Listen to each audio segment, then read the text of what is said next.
Salam saudaraku, selamat pagi. Semoga kita semua dalam keadaan sehat dan penuh sukacita dalam Tuhan. Marilah kita menggunakan waktu sejenak untuk berdoa, membaca dan merenungkan firman Tuhan sebagai sumber kekuatan, inspirasi dan motivasi bagi kita hari ini. Kamis 23 September 2021. Sebelumnya mari kita berdoa. Bapa di surga, kami bersyukur atas hari yang indah ini, hari yang penuh harapan. Kami akan merenungkan firman-Mu. Kiranya Roh Kudus menerangi hati dan pikiran kami, agar kami sungguh memahami firman-Mu. Dalam nama Tuhan Yesus Kristus kami berdoa. Amin. Firman Tuhan yang menyapa kita di pagi ini, Kolose 2 ayat 7. Hendaklah kamu berakar di dalam Dia dan dibangun di atas Dia. Hendaklah kamu bertambah teguh dalam iman yang telah diajarkan kepadamu, dan hendaklah hatimu melimpah dengan syukur. Demikian firman Tuhan. Saudaraku, bagi tumbuhan atau tanaman, akar memiliki banyak kegunaan. Selain untuk menyerap air dan zat-zat makanan, yang tak kalah penting adalah untuk menunjang berdirinya tanaman itu. Akar yang tertancap ke dalam tanah berfungsi sebagai penyangga. Akar membuat tanaman dapat berdiri kokoh di atas tanah. Akar yang kuat membuat tanaman dapat bertahan dari terjangan angin kencang dan hujan yang deras. Tanaman yang bertumbuh dengan baik diawali dengan bertumbuhnya akar yang sehat. Tanaman yang akarnya sehat akan menumbuhkan pohon yang bagus, segar, memiliki daun dan buah yang lebat. Dari sekian banyak fungsi akar pada tanaman, demikian Paulus menggambarkan hidup orang percaya tentang berakar di dalam Kristus. Paulus mengkhawatirkan keselamatan orang Kristen yang akan segera layu jika tidak menyerap sumber kehidupan yang tepat, yaitu Yesus Kristus. Jadi, orang Kristen yang berakar dalam Kristus berarti sumber hidupnya adalah Kristus. Dia akan bertumbuh dan berdiri kokoh di dalam badai hidup yang akan dialaminya. Orang seperti itu tidak akan mudah putus asa dan hidupnya tidak terombang-ambing. Istilah kedua yang digunakan Paulus adalah bangunan. Kita semua tahu bahwa yang menentukan kokohnya suatu bangunan adalah fondasi. Desain, bentuk, warna, dan segala keunikan suatu bangunan pasti akan dihubungkan pada peletakan fondasi yang kuat, karena kekuatan bangunan itu bertumpu pada fondasi.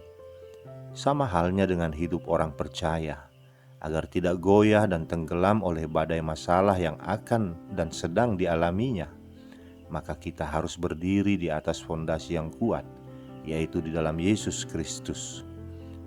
Sebab tidak ada dasar lain yang dapat menggantikan Kristus. Kristus adalah fondasi tempat kita menancapkan segala pilar yang menopang kehidupan. Kalau kita memakai fondasi yang lain untuk hidup kita, seperti pekerjaan, jabatan, uang, kekayaan, dan sebagainya, maka berarti kita sedang membangun hidup kita menjadi suatu bangunan yang rapuh. Kalau kita dibangun di atas Dia, maka kita akan bisa bertambah teguh dalam iman. Saudaraku, orang yang hidupnya berakar dan dibangun di dalam Kristus, hidupnya akan kuat dan kokoh, karena sumber kehidupannya adalah Kristus itu sendiri. Seiring dengan itu, hidup yang berakar dan dibangun di dalam Kristus akan senantiasa hidup di dalam ungkapan rasa syukur atas semua yang Tuhan kerjakan dalam hidup kita. Hanya orang yang hidup dalam Kristus yang mampu mengatasi setiap persoalan, mampu memberikan pertolongan kepada orang lain. Orang Kristen yang demikianlah yang dapat merasakan pertolongan Tuhan setiap saat, sehingga hatinya selalu melimpah dengan rasa syukur. Gambaran akar tanaman dan fondasi bangunan yang dipakai Rasul Paulus menggambarkan pentingnya bagi umat Kristen untuk tetap berpegang pada ajaran Kristus. Sebab di sekitar kita Ada banyak sekali pengajaran yang berbeda dengan ajaran Kristus, yang berpotensi menjauhkan kita dari kebenaran Kristus. Karena itu, untuk dapat berdiri teguh, maka kita haruslah mengakar pada ajaran Kristus sebagai sumber makanan rohani kita. Ajaran Kristuslah yang akan memberi pertumbuhan bagi rohani kita, sehingga dapat bertumbuh dan berbuah dengan baik. Dan ajaran Kristus juga yang akan memampukan kita tetap berdiri teguh dan kokoh di dalam iman.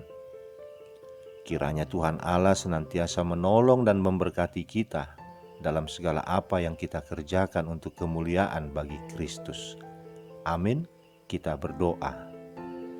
Bapa di sorga, kami bersyukur atas firman-Mu ini yang mengingatkan kami agar hidup berakar dan dibangun di dalam Kristus, agar kami tidak mudah diombang-ambingkan oleh angin pengajaran dunia ini, sehingga iman kami tetap kokoh dan teguh mengandalkan Kristus, tidak menjadi layu dan rubuh, sehingga kami dalam kehidupan kami akan tetap mengungkapkan rasa syukur kami kepadamu.